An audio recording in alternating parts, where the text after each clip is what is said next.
Assalamualaikum warahmatullahi wabarakatuh. Saya Dwi Vera Yuliana dari kelompok 12 Tarat Ilo, Prodi PG PAUD, Fakultas Ilmu Pendidikan. Saya ingin membuat video orasi yang bertema implikasi ekonomi dan sosial dari uang kuliah tunggal yang tinggi terhadap akses pendidikan di Indonesia. Naiknya UKT merupakan perubahan yang tidak mudah. Tentu saja, di universitas dan perguruan tinggi seringkali menjadi beban yang berat bagi banyak keluarga, terutama mereka yang berasal dari golongan ekonomi menengah ke bawah. Dampak dari tingginya biaya pendidikan tidak hanya dirasakan oleh individu atau keluarga, tapi juga memiliki implikasi yang luas terhadap kesetaraan akses pendidikan di Indonesia. Dari kenaikan UKT, hal tersebut akan menimbulkan Kesenjangan ekonomi sosial masyarakat terlihat jelas. Di antara masyarakat akan timbul pemikiran bahwa orang yang bisa berkuliah hanyalah orang kaya, dan tentu hal tersebut akan berdampak buruk terhadap mentalitas individu. Kesenjangan yang akan menyebabkan seseorang akan berpikir bahwa mereka ditakdirkan seperti itu dan tidak ada usaha untuk keluar dari kondisi tersebut.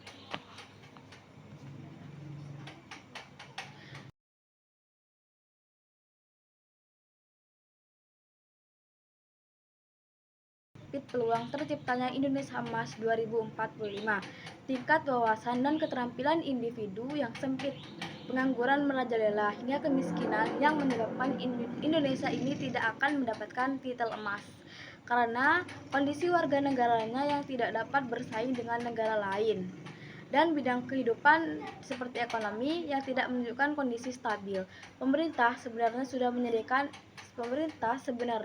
menyediakan berbagai beasiswa untuk menunjang pendidikan tinggi. Namun sayangnya nominalnya tidak ada, yang tidak akan mencukupi apabila biaya UKT dinaikkan.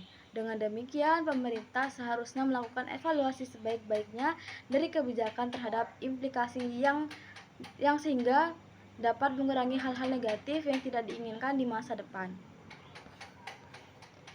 Salah satu dampak dari biaya pendidikan yang tinggi adalah semakin lebarnya kesenjangan antara kelompok dan masyarakat yang mampu dan yang kurang mampu. Banyak keluarga miskin biaya kuliahnya tinggi, berarti mimpi mengirim anaknya ke perguruan tinggi semakin sulit dicapai. Padahal pendidikan yang tinggi adalah salah satu jalan utama untuk meningkatkan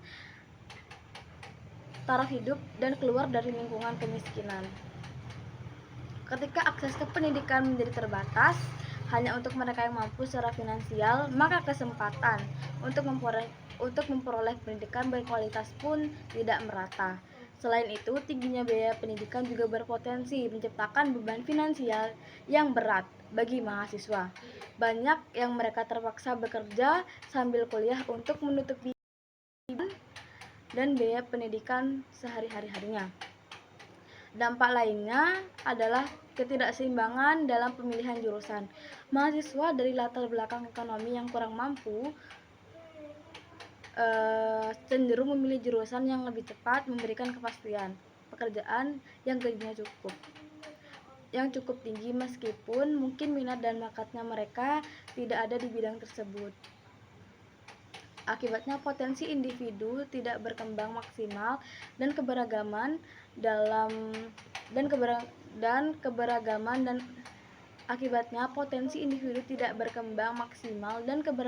keahlian dalam masyarakat pun menjadi terbatas. Untuk mengatasi masalah ini, pemerintah dan lembaga pendidikan perlu bekerja sama untuk